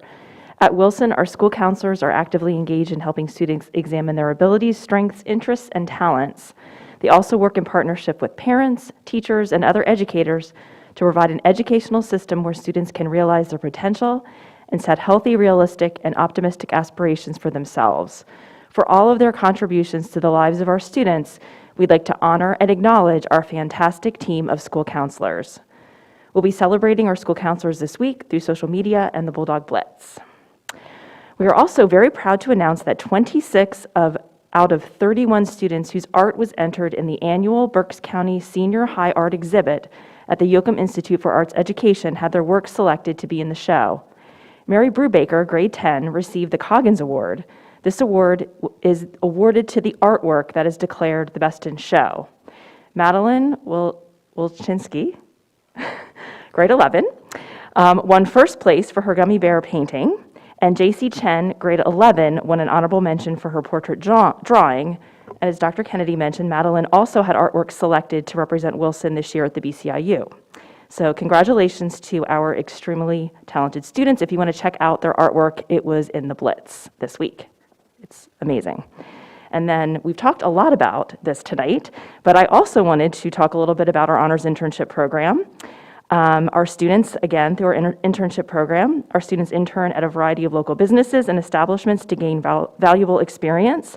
The program allows students to gain workplace skills necessary for their future college and career goals. So we have been highlighting some of our interns on the Wilson School District social media pages over the past few weeks. So if you really want to see what our students are doing, check out all of our social media channels, and you can get a glimpse of some of the amazing experiences our students have had the opportunity to participate in. And if you or anyone here has a business that would be interested in learning more how you can have a student work with you at your business, Mrs. Stephanie Wagner is the internship coordinator, and she would be more than happy to have that conversation with you. And if you would need her contact information, you can certainly see me. Thank you. Thank you, Mrs. Troutman. Education Foundation, Mr. Case. Yes, thank you. The Education Foundation met last Friday morning, and it was a great meeting. The Ed Foundation talked about the fall 2021 venture grants, and it's always good to see when folks come in and teachers come in and talk about all the things that they've done with the venture grants. And just to recap, 91% of the venture grants were approved by the Ed Foundation, and $3,800 and $3,850 were awarded. So the impact, 10 grants were approved, 6 Wilson buildings were impacted, 32 teachers supported, and 1,376 students were impacted. So the group that came in last Friday, it was several kindergarten teachers, and they talked about their projects. Basically, the Wilson Education Foundation, they granted money to basically all kindergarten grades throughout the district for all the elementary school buildings. And the Ed Foundation it was a wonderful presentation. Some of the kindergarten teachers showing what they purchased and how they are using the items to add to the educational experience. There were puppet theater stands and magnetic blocks, puzzles, guided reading and library expansion. I'm sorry, there was also guided reading and library expansion projects for Green Valley Elementary School, and then SEL learning manipulatives and movement at Cornwall Terrace Elementary. So they used balance balls and wobble seats that they purchased for some of the children to learn some basic movements and balance, et cetera. There were also calming carts and sensory bins at Shiloh Hills Elementary, and then flexible seating was purchased at Wilson West Middle School. So it was a very successful program, and also another note was the success of the Building Bulldogs program that Dr. Kenny was talking about, and it's just everyone's grateful to be back live for this coming year. And then lastly, just keep an eye on the Bulldog Blitz for some fundraising events that are coming up in the spring. There's a golf scramble that's coming up, and some other exciting things coming up in the future. So keep your eye out. I don't know when the next meeting is, but we'll have some more board meetings, so I'll announce it then. Thank you. Thank you, Mr. Case. Technology Committee, Mr. McCray. Yes, we have not met since our last board meeting. Our next meeting is February 22nd at 4:30. Thank you. Student Outreach, Ms. Maddie Negrini. Over the past weekend, the Wilson Theater Company performed their production of Pride and Prejudice. The cast and crew, they performed 3 separate shows. Due to the weather, they had to do 2 in one day, but it was a great turnout from both the student body and the Wilson community. Additionally, many Wilson High School students were selected to be a part of the PMEA District 10 Chorus, Band, and Orchestra this past weekend. This is a lengthy audition process, and at the end of these events, there were also multiple students who were accepted through their auditions to the Region 5 level chorus, band, and orchestra as well. And then finally, last Thursday, the National Day of Signing was held in the Wilson High School auditorium to recognize senior athletes who have committed to play their sport at the collegiate level. 18 Wilson High School seniors signed to continue their academic and athletic careers at various universities. So congratulations to these students. Thank you, Ms. Negrini. Mr. Moravich, do you have a solicitor update? Okay.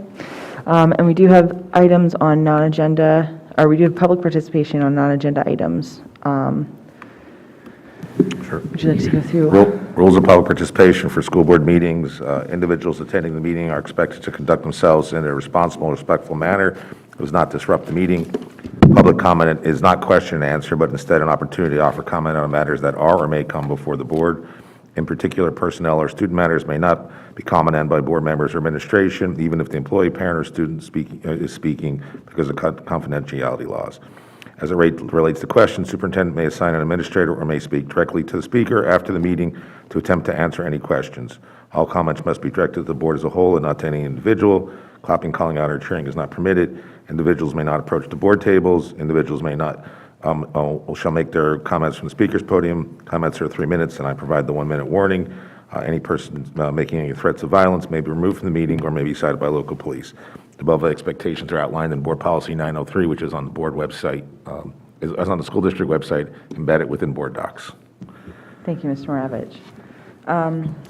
Public agenda, or public participation on agenda items. First, we have PD Church. Topic is masks.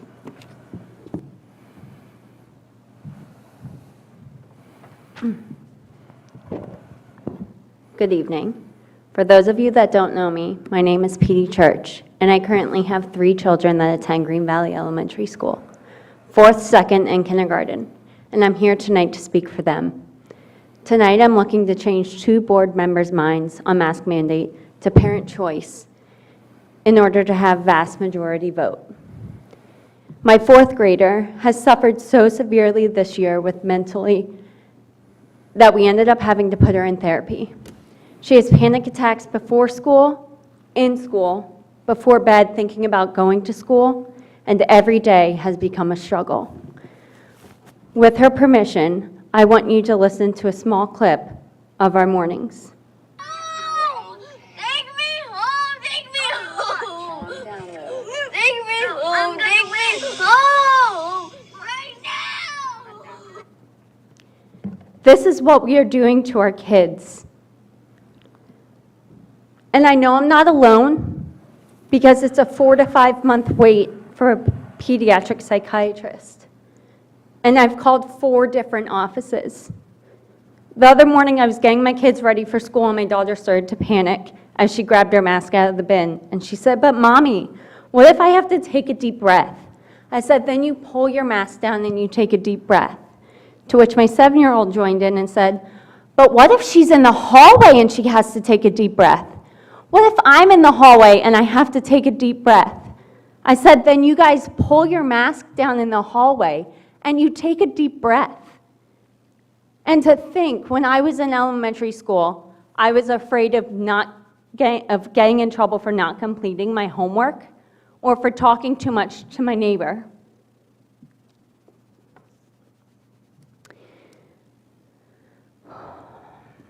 What are we doing to our children? And for what? She begged us to pull her from school. My husband and I considered it. But after talking to her therapist and pediatrician, they said that is the worst thing you can do for a child with anxiety.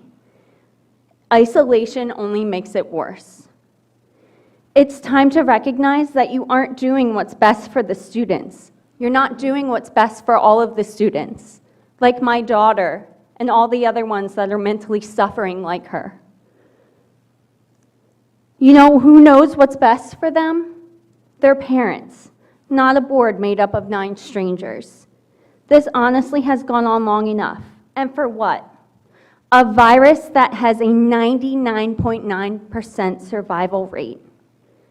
I'm going to end with this quote. "The only thing we have to fear is fear itself." Franklin D. Roosevelt described fear as a nameless, unreasoning, unjustified terror. Thank you for your comments. Sherry Meister, Health Policy.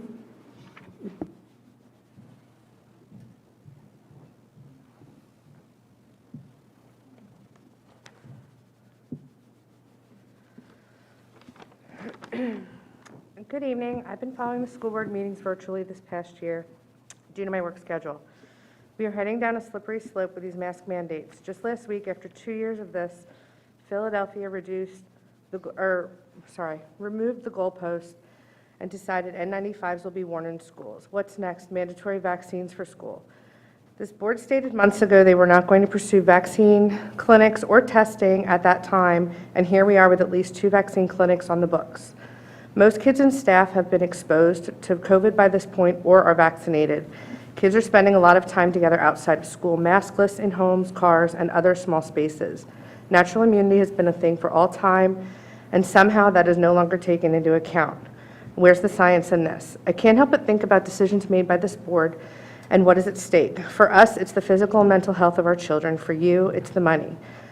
I'm a critical care nurse, and I've been a nurse for 25 years, and I've spent the last 2 years in a COVID ICU. I've seen firsthand experience with the worst of the worst. Cloth and surgical masks do not work for COVID. I wear an N95 that is fit tested in COVID rooms, and there are studies even suggesting that that is insufficient due to particle size. What I question is the narrative being pushed. Every time there is a health policy vote, doctors show up at Wilson, Wyo, Exeter, Mifflin to state their facts. Well, here are mine. Bedside staff talk. I have colleagues in many hospitals in Berks and surrounding counties, in pediatrics, emergency, respiratory therapy, and even some physicians that cannot corroborate what is being presented at school boards from physicians. Children are not being intubated and flown out in droves related to COVID. Pediatrics is not overrun by children with COVID trying to die. What they have seen in the past 2 years is a significant uptick of children in the ERs with mental health issues such as anxiety, depression, suicidal thoughts, etc. You have physicians in this district that come to these meetings that are administrative positions, and I can't help but assume there's a narrative to be pushed by their employer. This is evident with vaccine mandates for healthcare workers and many hospitals 1 minute. instructing physicians there to align with organizational views and not sign for medical exemptions. So why would masks be any different? I realize I'm putting myself on the chopping block here, but I'll leave on record I've never stated who my employer is. As I question motives of hospitals with CMS money, I can't help but do the same here with this board and ESSER funds.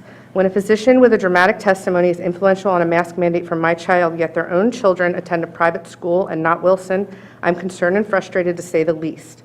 When I see images of board members on social media at get-togethers, maskless in large groups, that doesn't anger me until you push a mandate under false concern on my child.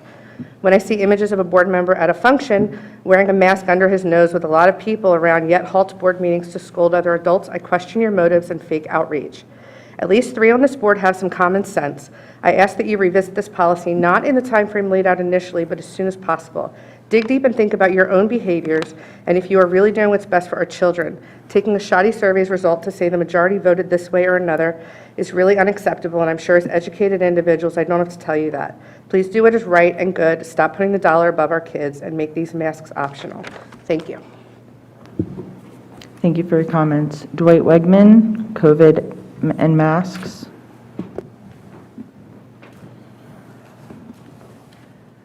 Good evening, everybody. We're now 2 years into this pandemic.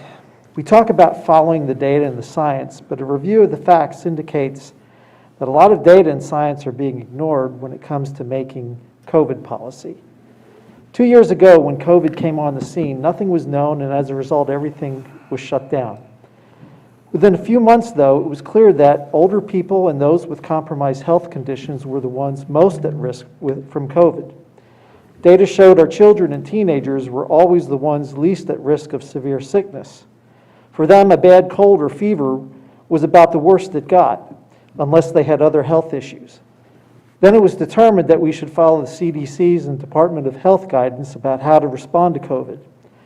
I believe all of us have lost count about how many times the CDC and Dr. Fauci have changed their guidance, many times in direct contradiction to what they told us earlier. And yet each time they change their guidance, we are supposed to blindly follow because they are the experts. Now, I'm not an expert about COVID, but our experts don't seem to be experts either. Another point I want to make is that there's been a singular focus on COVID these past 2 years to the exclusion of all other consequences. I've been here at these meetings to hear everything our health professionals are telling us. I believe they're trying to do what is right. However, no one questions the health professionals as to what the other consequences there are to mandatory masking of our children. Why not? Shouldn't policy decisions take into account the entirety of the impact of the proposed measures? The whole point of masking was to keep our schools open so our children could learn.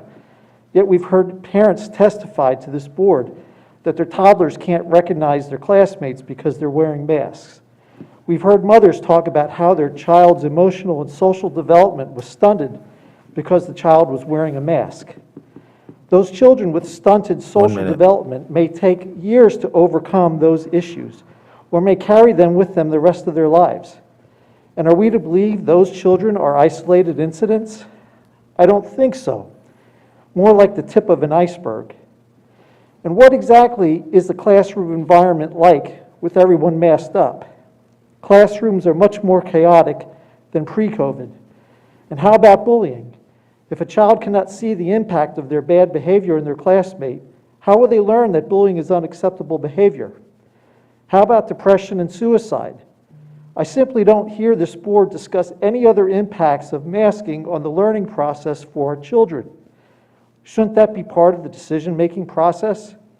I propose this board bring in mental health professionals and developmental specialists to provide guidance on the long-term effect of wearing masks. I would also like to see data on the academic performance of our students pre-COVID versus COVID. How well are our children being educated, and what needs to change to make it better? Thank you. Thank you. Mr. Giannakovo, mass policy.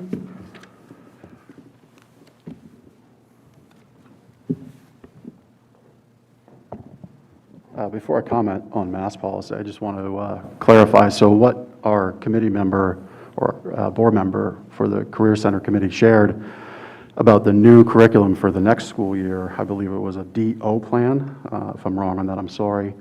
That's exactly what I've been advocating for since I stood here for the first time nearly 2 years ago.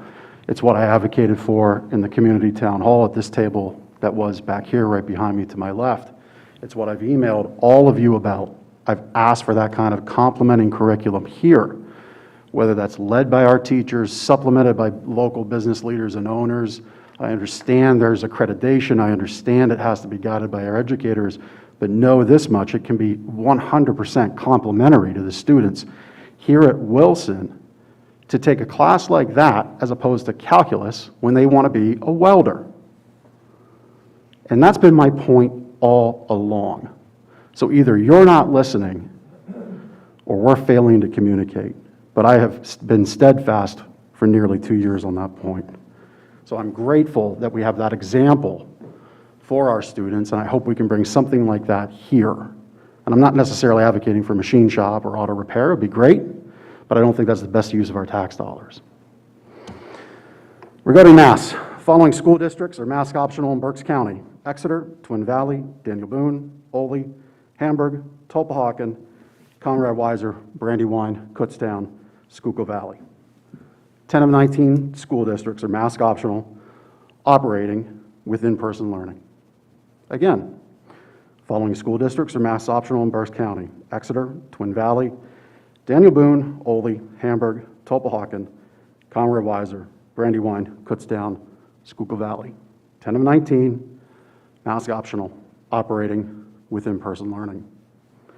Following school districts are mask optional in Berks County: Exeter, Twin Valley, Daniel Boone, Ole, Hamburg, Tulpehocken, Conrad Weiser, Brandywine, Kutztown, and Schuylkill Valley.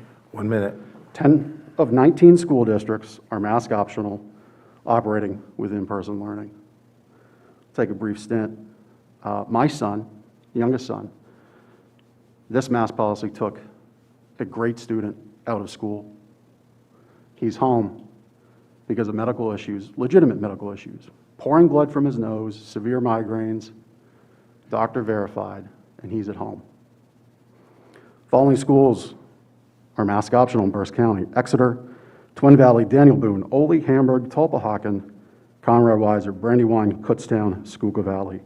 10 of 19, mask optional, in-person learning. Be a leader, make Wilson 11. Thank you. The last comment, Philippa Dung, masking.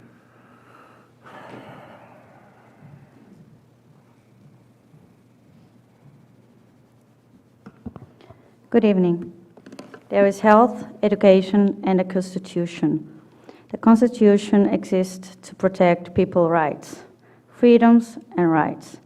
No good can be an exception to violate individual rights, not health, education, or whatever. Do you know why smokers can still smoke, even if it affects them and everybody around? Because there is a constitution to defend their individual choice of smoking or not. The people around have the choice again to be around them or not. Individual choice. So wearing a mask or not is always an individual choice. Look outside. Recommendation. We are free to choose.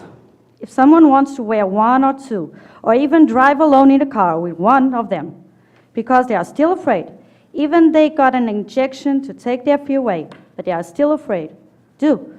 It's their individual choice. Nobody has the right to tell them not to wear. But we all need water and oxygen to live. The lack causes diseases in a long time. There are meanwhile more than 150 international studies that prove how harmful wearing a mask is. We are parents. We do not want our children to be sick. Masks damage their physical, cognitive, emotional health, causes anxiety and depression. In the last 2 years, no student died from COVID. In the last 2 years, we had 2 students, 2 lives, who committed suicide. Your responsibility. School became a stress place, not a fun with smiles and full faces, expressions that students need every day to help learning and developing happy and healthy. This is a parent individual choice, not yours. School board or anybody doesn't have the authority to mandate masking. I told you 2 weeks ago. It's a CDC recommendation because they know the Constitution. School board are violating the rights of physical integrity of all students, mandating masks and taking their temperature every day. Are we in a hospital? Violating the right of free choice of students, violating the right of education, not allowing them to be in presence class without a mask. And do not come with a medical exemption, because we do not have to explain you or anybody else why our child will not wear one mask. Giving an alternative as virtual learning is also a typical act of violation of the right of equity. 4, because you are giving negative different treatment for students, just because you do not agree for the individual choice of their parents. 1, 2, 3, 4 violations that were here mentioned. We are so sorry that you are now being individually sued because of all these violations that you are doing. We parents did all of the steps to avoid this because we care for the health of our students, of our children. Please we wrap go up. wherever we have to. Let the Constitution decide in court, and please do not abuse again the power that people give to you, because also that is a violation of the rights. Read the Constitution before making a decision. That's the end of public participation. Do we have any additional business from the board? I just want to give a shout out. I had 2 opportunities to work with the cheerleaders. I've been waiting. I had 3 boys and then a girl, so I've been waiting for this, so I'm super jazzed about it.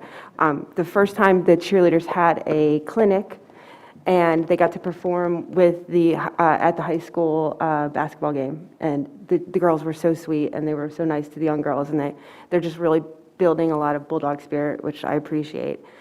So I'd like to thank Coach Futrick for setting that up. And then last night I took Blakely to the cheer showcase, where our competition cheerleaders were sharing their routines, and I got to see they had the middle school, the Swest, which is so adorable, cheerleaders, and the girls were wonderful. And Coach Cosgrove did an amazing job with the girls, and I'm just super proud of them, and I wish them good luck when they go to nationals this week. Thank you, Dr. Kennedy. Any other comments or business from the board? I just want to say, we have reached the point where the benefits of mask optional outweigh the risks to students and their safety. There was an event that my wife and I were out last week. There were so many people from our school district that were at this event in a tightly packed room, and our students are at their homes, out playing sports without masks, and we are all in this together. At this point, with the Omicron, everybody has pretty much had this or has been vaccinated to this point. I'm not quite sure who we're protecting. I'd like to see the health and safety plan on the next board agenda to be voted on again. Thanks. Thank you for your comment, Mr. Case. Any other comment or business from the board? I'll just share, because I know I shared this with Mr. Case, and Dr. Fadley had shared it with me, and I had not seen my email the last couple hours. But just to add confusion to an already confusing issue, a federal judge in Philadelphia just ruled a few hours ago that Perkiomen Valley cannot have a mask optional plan. It's a 60-page opinion. I was reading part of it during some part of this meeting just so I could make a comment, but it only gets more complicated for local school boards. So. And just to clarify on that point with that conversation, this is absolutely absurd that the government is telling us that we have to be masked now, or else we can be sued. The court ruled that there cannot be a mask optional plan. I'm assuming that's going to be overturned. Again, I'd like to see the health and safety plan reviewed and on the next agenda, for the next school board meeting. And Mr. Maravich, that was, I believe, part of the appeal was filed by a group of parents who had children that had some health complications. It was an injunction filed by parents saying, you're putting my child at risk by making this mask optional. Am I correct that those were the factual Correct. bases that kind of started this appeal process? So the district ultimately made the change, and then a group of parents filed something in court, and that's what got the ball rolling. That's correct. The policy Perkiomen just went to mask optional. The injunction was filed. It's not the only school district's been sued. I believe this group of lawyers representing students with the health conditions have sued 6 or 7 school districts. This, I believe, at least in Pennsylvania, is the first full opinion written by a judge. The judge actually entered the order, I believe, on Thursday, but then had another argument on Friday, and then rendered this, obviously spent some time on the weekend, rendered a 60-page opinion today. And if I'm correct, this was based on the Americans with Disabilities Act, correct? Yes, yes, that would be, I believe that she determined that was the grounds for standing to allow this class to sue the school district and the school board and join the mask optional policy. Okay, any other comments or topics to bring up? Okay, then I'm looking for a motion to adjourn the meeting. Schneider, so moved. Thank you, Mr. Schneider. Adjourned.